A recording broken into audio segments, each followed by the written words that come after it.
Nous sommes vraiment très touchés. Vous l'avez si bien dit. Il est bon que nous remercions le chef de l'État. Si Oligui était chef d'État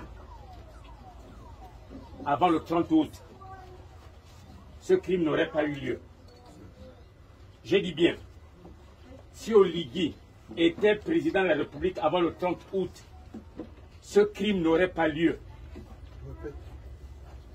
Mettez-vous ça dans les oreilles.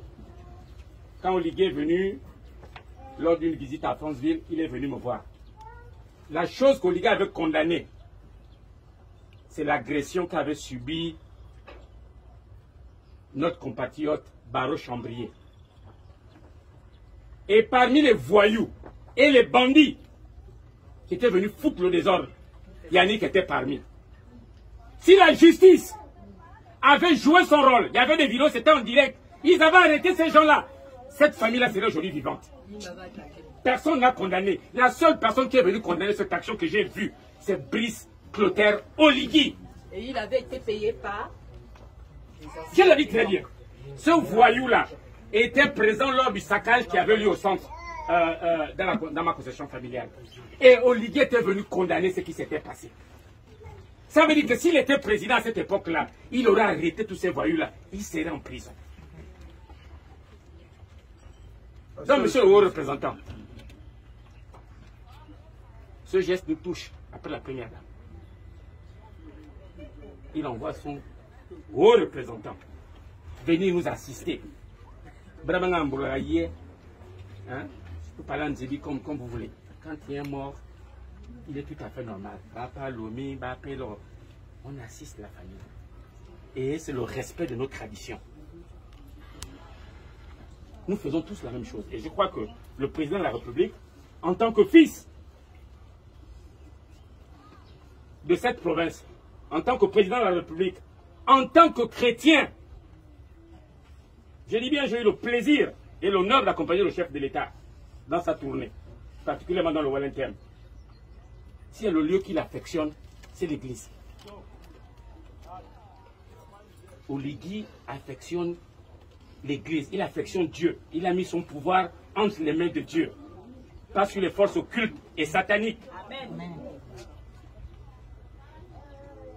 Donc nous voulons vous retourner la balle pour que vous soyez notre fidèle interprète auprès du chef de l'État pour dire que les familles endeuillées, les Altogovéens, nous disons plus jamais ça. Parce que monsieur le haut représentant du chef de l'État, si on ne fait rien, demain notre Niakwa, notre voyou va se lever.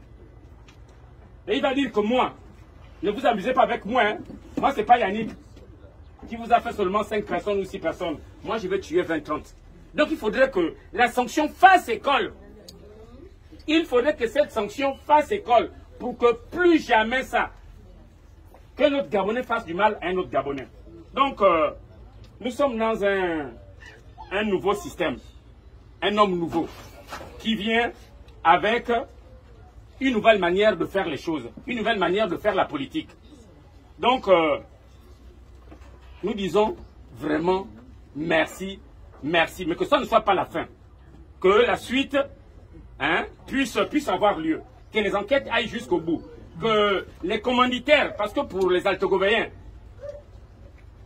c'est un crime rituel. Il y a des commanditaires, il y a ce genre de choses là-dedans. Donc il faudrait aller jusqu'au bout de cette procédure. Mais vraiment, l'acte, le geste du chef de l'État nous touche.